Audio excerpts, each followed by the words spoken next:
여야가 오늘부터 20대 국회 후반기 원구성 협상에 본격 착수했습니다. 하지만 각 당의 이해관계가 복잡하게 얽혀 협상이 순탄치 않을 전망입니다. 한편 청와대 비서실의 개편에 따라 일부 부처에 대한 개각도 초읽기에 들어간 모양새입니다. 이 시간 최진봉 성공회대 교수, 이현정 문화일보 논설위원 두 분 모시고 정치권 이슈들 짚어보도록 하겠습니다. 안녕하십니까? 네, 안녕하세요. 어서 오십시오. 자, 먼저 고 김종필 전 국무총리 연결식 소식부터 잠깐 얘기를 하고 가겠습니다. 5일간 장례 일정이 잡혀서 이제 진행이 됐고 오늘 연결식이 있었습니다. 장례 기간 많은 정치인들이 조문을 했죠. 뭐 해외 일본 정치인들도 다녀간 것으로 저희들이 알고 있습니다. 글쎄요, 그의 삶에 대한 평가는 뭐 사후에 여러 가지 이야기가 좀 나오고 있는데 일단 그가 던진 그 사망, 타계가 던진 의미 저희들이 해석을 한번 하고 마지막으로 가겠습니다. 그렇죠. 아무래도 정치인 김종필에 대한 그 평가는 극명하게 엇갈리는 부분이 있습니다. 저는 명암이 있다고 보여지는데요. 뭐 긍정적인 부분도 있고 부정적인 부분도 있다는 건 분명히 말씀을 드리고 싶고.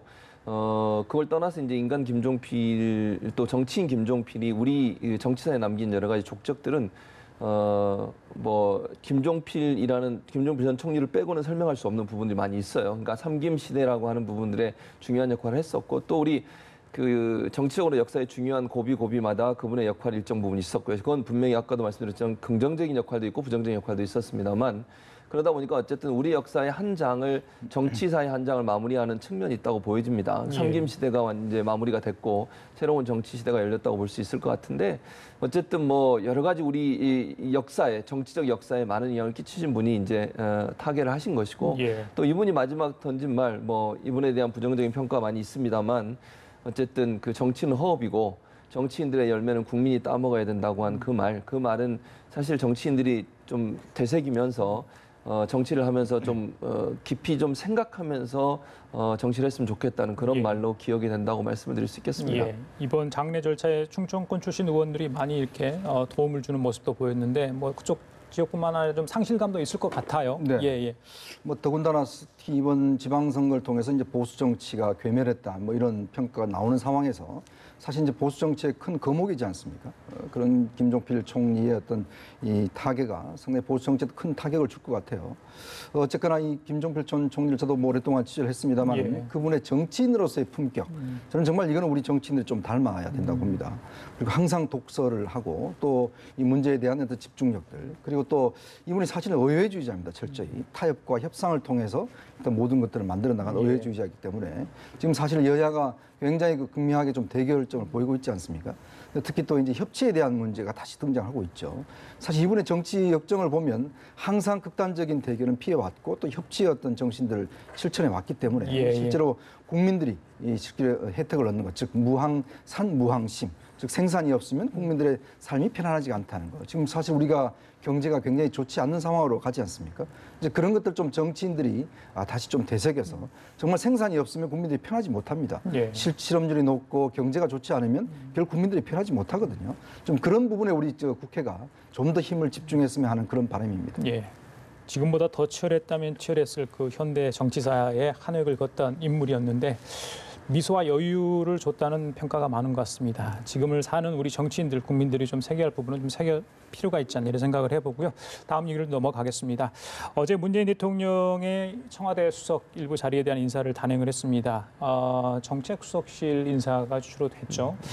장하성 수석실 하나, 두 개 수석이 이제 갈렸는데 소득주도 성장에 대한 어떤 평가다. 성과가 부진한 것에 대한 또 문책성 인사 아닌가 이런 이야기도 나오고요. 지금 여야 반응 좀 엇갈리고 있는 것 같습니다. 그렇습니다. 이제 야당에서는 그렇게 얘기하죠. 지금 말씀하신 것처럼 이게 문책성 인사라고 얘기하는데 그렇게 보기에는 약간 좀 의문인 게 장하성 정책실장 그리고 경제보좌관을 하고 있는 김현철 경제보좌관은 유임을 시켰어요. 그리고 나서 밑에 있는 두 분을 교체를 했는데 그런 차원에서 본다면 이게 과연 문책이냐 하는 부분에 있어서 논란이 있다고 보여지고 그러면 왜 그 지금 새로 경제수석이 임명된 윤정원 OECD 대사 같은 경우에 관료 출신이거든요. 그 전에 그 경제수석 같은 경우는 이제 학자 출신 홍장표 수석이었죠.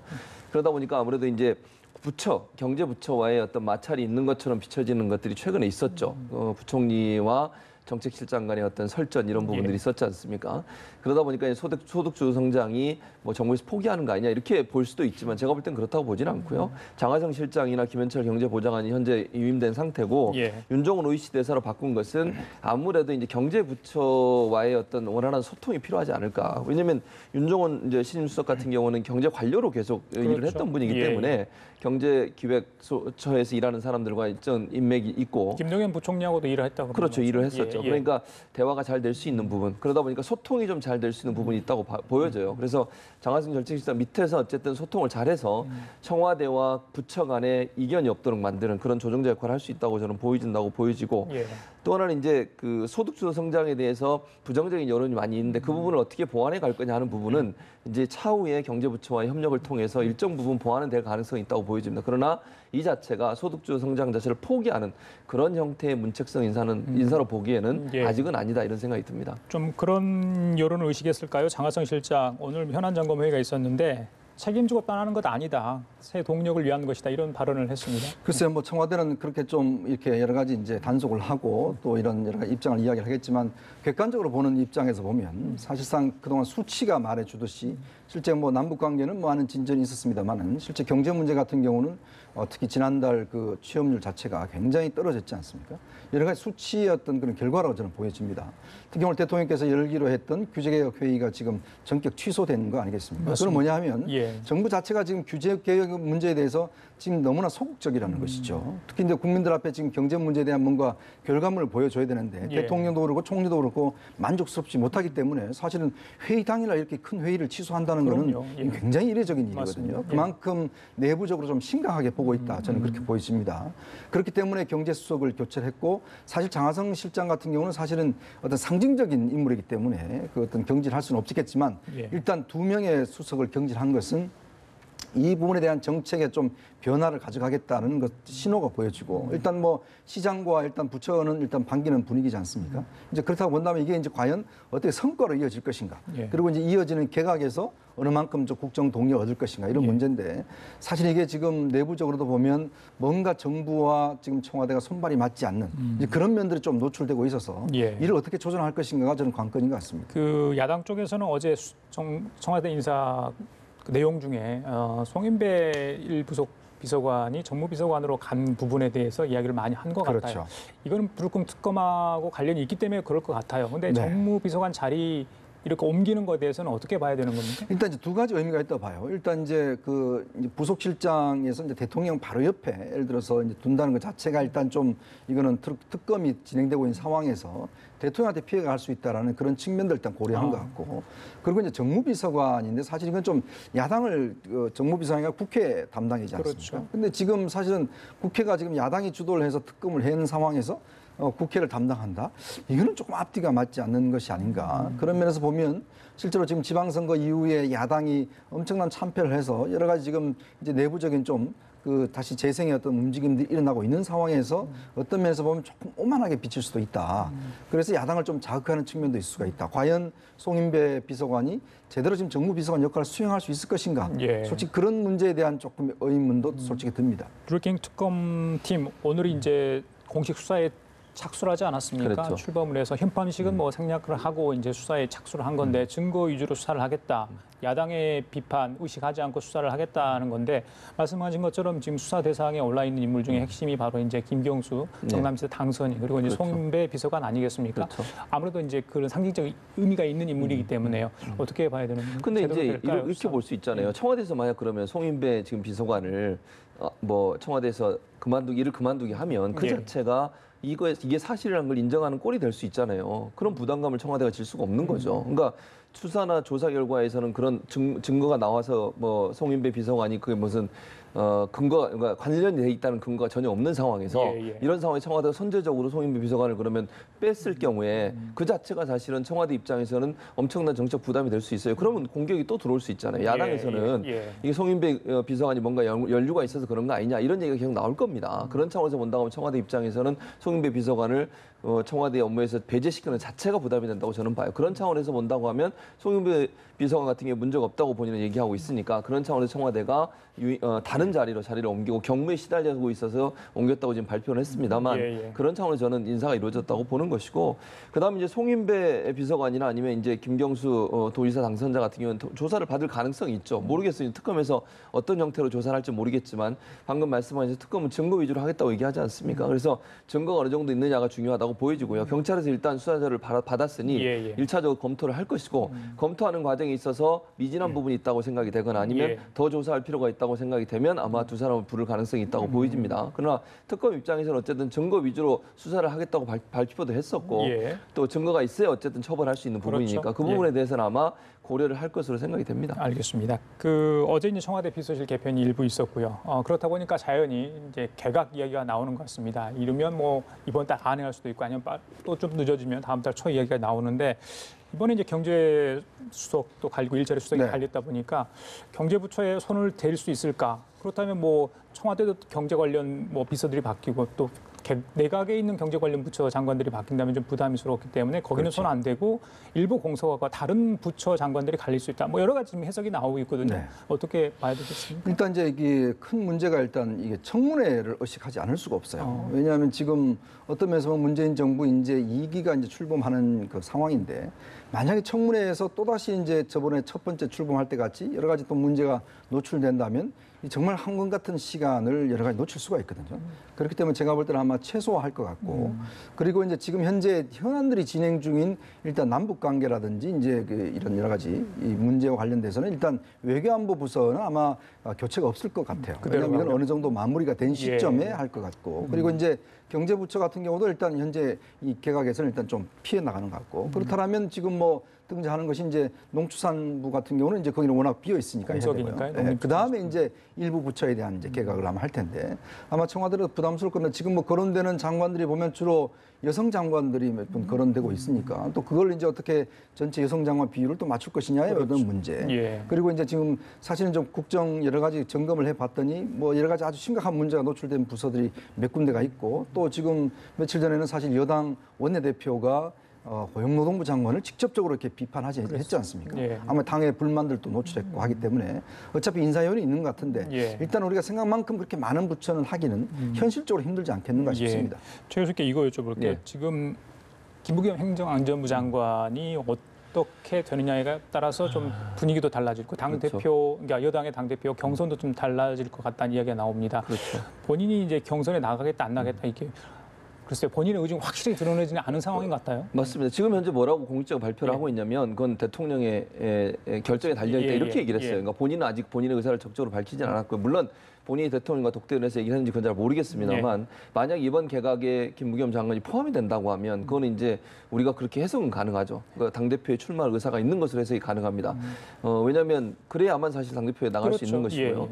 근데 만약에 이제 유임이 되게 되면 이제 당대표를 출마하지 않겠다는 의사를 표현하는 거 아니겠습니까? 그거는 이제 대통령과 본인의 어떤 대화가 있어야 될 가능성이 있다고 보여지고요. 그런 차원에서 온다고 하면 김부겸 장관이 이번에 경질이 되느냐 안 되느냐를 어쨌든 좀 지켜봐야 될 상황이라고 보여지고 다만 이제 그러면 김부겸 장관이 당대표 출마했을 때 그런 100% 당선 가능성이 있냐 이거는 좀 두고 봐야 될 문제라고 봐요. 물론 김부겸 장관이 갖고 있는 여러 가지 그 이미지가 있습니다. 예를 들면 대구에서 유일하게 당선이 된 분이고요. TK 지역에서. 그런 차원에서 본다고 하면 또 현 문재인 정부에서 장관도 했었고 그러나 친문으로 분류할 수 있느냐 하는 부분은 또 다른 또 해석이 가능한 부분이 있어서 그래서 이런 부분들은 사실 지금 현재 뭐 관리형 당대표를 뽑을 거냐 아니면 뭐랄까요 혁신형 당대표를 뽑을 거냐 여러 가지 논란이 있긴 한데 친문 진영에서는 이미 여러분들이 출마 의사를 밝힌 상황이에요. 그렇다고 하면 어쨌든 그 경선이라고 그래야 되나요? 아니면 자체적으로 어떤 단일화, 후보 단일화라고 하는 부분을 이루어야 되는 부분이 있기 때문에 김부겸 장관이 나온다고 해서 반드시 뭐 당대표가 될 수 있는 거는 모르는 상황이니까 본인 입장에 여러 가지를 고려하지 않을까 하는 생각이 듭니다. 경쟁자가 많으면 컷오프를 하겠다는 게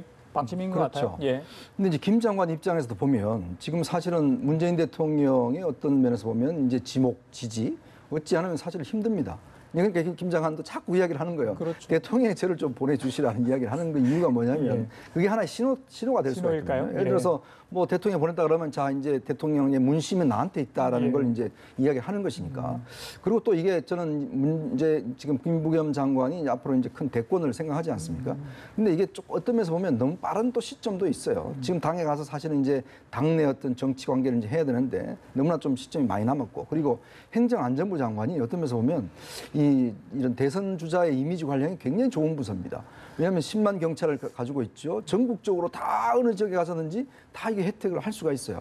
이제 그런 면에서 본다면 굳이 지금 어떤 면에서 본다면 김부겸 장관 입장에는 대통령이 만약에 이게 없으면 본인 입장에 저는 그렇게 나갈 것 같지가 않아요. 왜냐하면 행안부 장관을 더 하면 실질적으로 전국적 이미지도 도와지고 본인한테도 유리한 측면이 있거든요. 그래서 뭐 김 장관 입장에서 보면 대통령이 나가라 그러면 어쩔 수 없이 나가는데 그렇지만 나는 내가 스스로는 안 나가겠다. 예전에 보면 그런 입장 같아요. 장관하다가 이게 입각을 하거나 청와대를 갔다 다시 당으로 돌아가는 이런 모양새에 대해서 국민들도 또 따가운 시선이 있었지 않습니까? 그렇죠. 예, 장관 현직 장관인데 당대표하게서 또 사퇴를 한다. 좀 그분도 좀 부담스러울 수도 있을 것 같아요. 부담스러울 수는 있죠. 그렇지만 이제 김부겸 장관 입장에서는 사실은 이제 좀 본인의 커리어에 상당히 도움이 될 수가 있습니다. 왜냐하면 이제 그동안 뭐 정치인으로 쭉 커왔지 않습니까? 그런데 이제 행정을 한번 담당을 해봤고 또 거기에서 이제 당의 대표가 된다. 그리고 대구 출신이다. 이런 것 자체는 보면 지금 문재인 대통령이 생각하고 있는 이 당의 어떤 지지도 확산, 동진 정책 뭐 이런 것과 연결될 수가 있는 것이고 또 한편으로는 지금 어떤 면에서 당에서 조금 부담스러운 인사가 만약에 있다라고 한다면 문재인 대통령 입장에 좀 껄끄러울 수는 있죠. 근데 이제 문재인 대통령의 어떤 정책을 좀 뒤에서 밀어주고 좀 전체 당을 좀 화합형으로 이끈다면 문 대통령이 앞으로 남은 총선까지는 굉장히 편안하게 갈 수가 있는 것이거든요. 알겠습니다. 그런 면에서 아마 고려를 할 것 같습니다. 자, 그리고 국회 여야 사당 원내대표들이 드디어 만났습니다. 한 달이 좀 지난 것 같아요. 개점 휴업 상태가 계속됐죠. 국회가 공전 상태가 계속됐는데 드디어 만났습니다. 원구성 협상부터 이제 해야 되는데 일단 오늘 50분 정도 만났고요. 수석 부대표들이 실무 협상을 하기로 했습니다. 자, 문제는 이제 국회의장단 선출, 또 상임위 의장, 상임위 배분 어떻게 할 것인가. 이게 각 당마다 또 이해관계가 엇갈리는 상황 아니겠습니까? 그렇죠. 어떻게 좀 조율될까요? 조율이 어려울 것 같긴 한데. 오늘 저기 홍영표 원내대표, 김성태 원내대표 서로 좀 양보를 하라. 뭐 그렇게 얘기했죠. 사실은 그러니까 이렇게 얘기한 거죠. 그 홍영표 원내대표 같은 경우에는 일단 그러면 국회의장, 부의장부터 선출하자. 그리고 나서 상임위를 논의해보자라고 얘기하고 김성태 원내대표 일괄 타결을 하자는 거 아니겠습니까? 왜냐하면 따로따로 하게 되면 본인들한테 불리하다고 느끼게 되는 거니까 우리가 일정 부분 양보할 테니까 이 부분은 양보해달라 이런 얘기인데 주고받고의 딜을 하자는 것이 김성태 원내대표의 지금 주장인 거고 홍영표 원내대표는 일단 그 국회의원을 구성하기 위해서는 국회의장부터 선출해놓고 하자 이렇게 지금 주장을 하고 있는 상황입니다. 일정 부분 이제 더 많이 양보하라고 얘기하는 거거든요. 가장 키는 제가 볼 때는 이제 법사위원장을 누가 하느냐의 문제인 것 같아요. 그러니까 통상적으로는 국회의장을 하는 당이 아닌 정당에서 법사위원장을 했거든요. 견제 차원에서. 근데 이제 그 부분도 사실은 이제 민주당 입장에서 법사위원장 우리가 좀 해야 되겠다 이렇게 좀 주장을 하고 있는 상황이고 자유한국당은 그렇게 할 수 없다고 좀 주장을 하고 있는 상황이고 다만 이제 뭐 잘 아시는 것처럼 평화민주당인가요? 민평당과 정의당이 함께 지금 그 민주당과 협력을 해가지고 어떤 그 한 목소리를 내겠다 이런 얘기를 하지 않아서 157석이 됐는데 그렇게 되면 만약에 무소속까지 다 합치게 되면 그랬을 때는 그러면 자유한국당을 무시하고라도 본인들이 추진할 수는 있죠. 그러나 그것은 이제 국회 협치나 아니면 여러 가지 문제에 있어서 논란이 될 가능성이 있기 때문에 민주당 입장에서는 제가 볼 때 뭐 막판에 가서 그렇게 할 수 있겠지만 그럼에도 불구하고 협상을 계속 할 거라고 보여지고요. 주고받고가 이루어질 가능성이 있죠. 상임위원회 배분 같은 경우에는 어쨌든 뭐 한 석 정도 차이가 날 것 같아요. 그러니까 민주당과 자유한국당이 하나 정도 더 민주당이 가져가는 쪽으로 마무리가 되겠지만 이제 법사위원장을 누가 하느냐 문제는 앞으로 계속 그 얘기가 될 가능성이 있는데 뭐 막판에 가서는 양보하지 않겠습니까? 저는 개인적으로 그렇게 생각합니다. 예전 생각을 못 해요. 그 예전에 관례나 규정이 있었는데 또 이렇게 막상 찍고 나면 다른 생각을 하는 것 같은데. 뭐 결국 또 예전에 원칙도 갈 겁니다. 그래요? 왜냐하면 이거 사실은 지금 김성태 원내대표 입장에서 보면 법사위원장을 양보하는 것은 당에서 도저히 용납할 수가 없죠.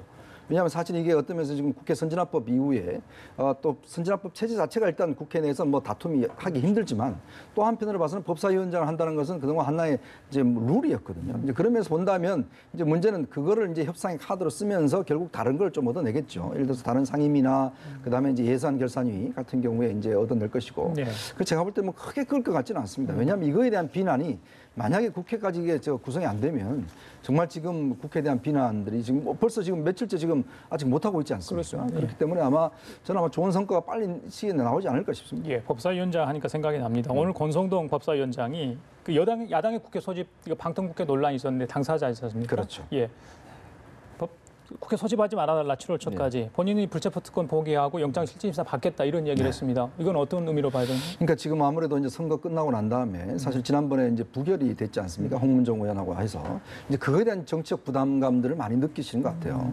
특히 이제 불체포 특권은 그동안 많은 이제 지금 없애는 했지만 사실 이게 지금 헌법적으로 보장되어 있는 하기 때문에 국회의원 스스로가 뭐 할 수 없는 상황인데 국회의원들이 전부 다 이제 합심을 해서 이게 뭐 부결시켜 버리니까 이거에 대한 사실 비난들이 있었죠. 그렇죠. 아무래도 그런 것들이 이번 선거 결과에도 보면 이 국민들이 상당히 많이 이제 좀 질타를 했다라고 보여지는 것 같아요. 예, 그러면서 본다면 저는 아마 권성동 의원이 법사위원장이기도 했고 또 그런 결단을 잘한 것 같습니다. 예. 왜냐하면 지금 만약에 방탄공주를 열어보서 자유한국당이 어떻게 되겠습니까? 제가 볼 때는 권성동 의원은 그걸 판단한 거예요. 알겠습니다. 어차피 해봐야 자유한국당이 지금 자기를 지지할 수 있는 상황이 아니에요. 그런 상황이면 지금 그렇지 않아도 욕을 먹고 있는데 만약 이번에 또 방탄공주 열면요. 예. 자유한국당은 정말 국민으로부터 엄청난 질타를 받을 겁니다. 알겠습니다. 그걸 미리 알고 본인이 포기한 게 아닌가 하는 생각이 듭니다. 자유한국당의 내용이 계속이 되고 있는데 사선의 이군현 의원이죠.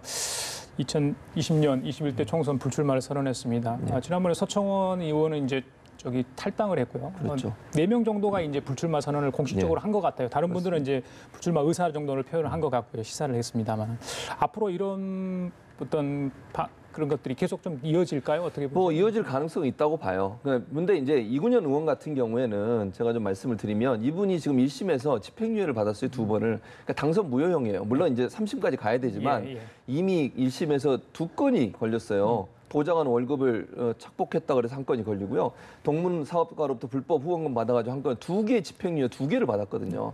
그러니까 물론 3심까지 가봐야 되지만 제가 볼 때는 나오 보셔야 별로 그렇게 본인한테 유리한 입장이 아니라는 걸 판단했을 가능성이 있다고 봅니다. 그러면서 마지막 그래도 한번 던지고 가는 이런 모양새가 아닌가 하는 생각이 들어서 뭐 진실성이랄까요? 이런 부분이 좀 의심이 되고요. 다만 이제 자유한국당 입장에서는 이런 종류의 그러니까 예를 들면 본인이 다시 출마해도 당선 가능성이 낮다고 보여지면 차라리 던지는 것이 정치적으로 본인의 이미지를 좋게 만드는 요인이 되지 않겠습니까? 생각을 고민을 많이 할 겁니다. 만약에 자유한국당에서 지금의 그 지방선거의 결과를 본다고 하면 본인이 다시 출마를 해도 될 가능성이 낮거나 아니면 공천에서 떨어져서 탈락할 가능성이 높다고 생각한다면 지금 던지는 게 훨씬 낫죠. 그게 국민한테는 이미지를 좋게 만드는 이군현 의원 같은 경우도 만약에 불출마 선언해버리면 그 자체로 이미지는 어떻게 좋게 나가잖아요. 어쨌든 뭔가 당을 위해 희생하는 모습을 보여주니까. 그런데 사실 다음에 출마해도 뭐 예를 들면 여러 가지 가능성이 없다고 생각하거나 공천에 탈락할 가능성이 있다.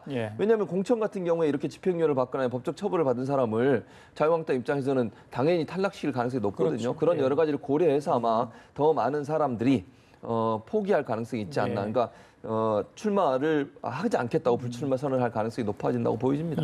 자, 자유한국당 지방선거 참패 이후 후유증 수습에 참 열심인데 쉽지 않아 보여요. 그 복당파 의원들의 생각도 있는 것 같고 친박계 의원들은 계속 반발을 하고 있는 것 같고요.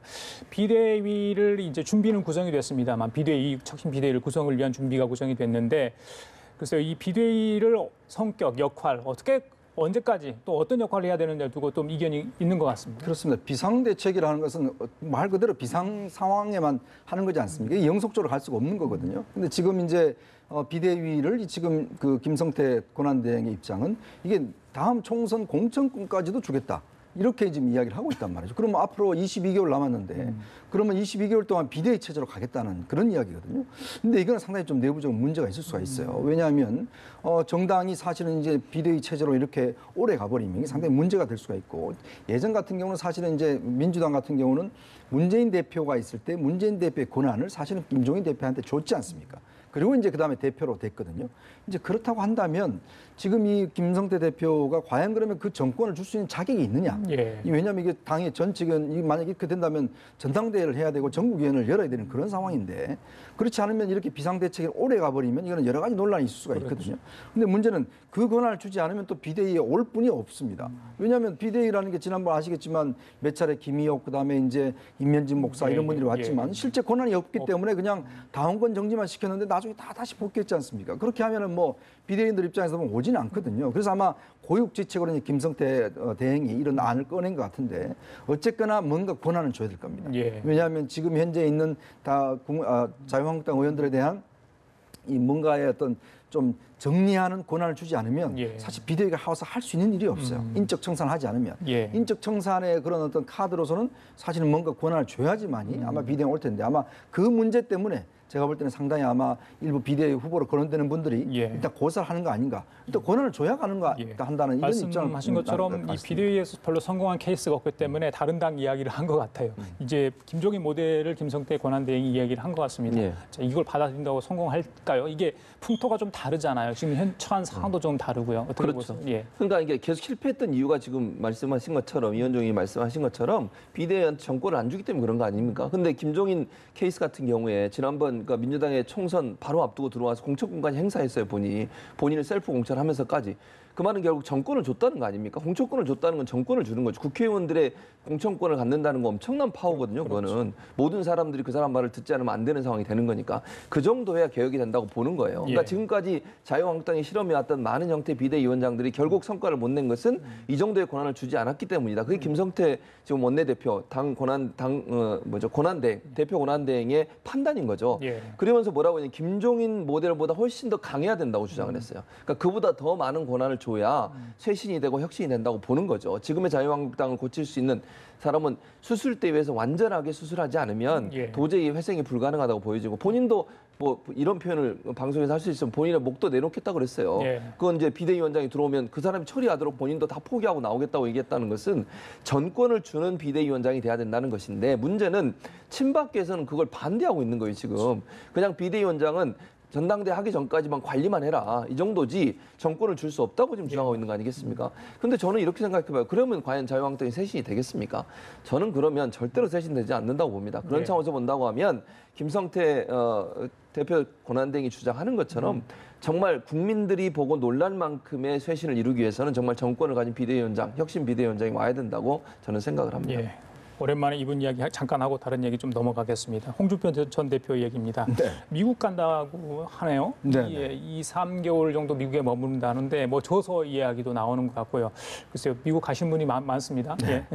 근데 홍 전 대표가 일단 뭐 정계 은퇴를 하실 것 같지는 않아요. 지금 뭐 여러 가지 언급을 보면 뭐 내가 나오니까 당 지지도 오르는 거 한번 두고 보자 뭐 이런 이야기도 하시고 등등을 보면 어쨌거나 좀 홍 전 대표는 어떤 식이든 좀 복귀할 움직임들, 복귀할 어떤 명분들 이걸 좀 축적을 하는 것 같습니다. 지금 보면 당 대표는 사퇴를 했지만 지금 일단 당협위원장 자리는 대구의 북쪽에 거기 당협위원장을 아직 내놓지 않았거든요. 이제 그렇다고 한다면 하여튼 자유한국당 내부의 어떤 여러 가지 움직임에 따라서 본인의 어떤 정책 거치도 결정할 것 같은데 문제는 사실 내부 반발이 너무 많다는 거죠. 지금 이번에 지방선거에 떨어진 분들이 다들 지금 홍 전 대표를 향해서 비난을 하고 있지 않습니까? 그렇다면 그 비난을 무릅쓰고 한다는 것 자체도 좀 힘들 것 같고 그런 면에서 본다면 홍 전 대표는 일단 좀 당분간은 좀 은인자중하겠지만 언젠가는 제가 볼 때는 아마 다시금 등장할 가능성은 여전히 높아 보입니다. 알겠습니다. 자, 마지막으로요. 이재명 경기지사 당선인 측이 가짜뉴스 대책단이 있습니다. 그곳에서 배우 김부선 씨와 김영환 전 바른미래당 경기지사 후보를 이제 고발을 했죠. 그렇다 보니까 그 당사자 2명이 피고발인이죠. 예. 직접 이재명 후보가 고소를 하지 예. 왜 다른 제3자 단체에서 이렇게 고발을 하는 거냐.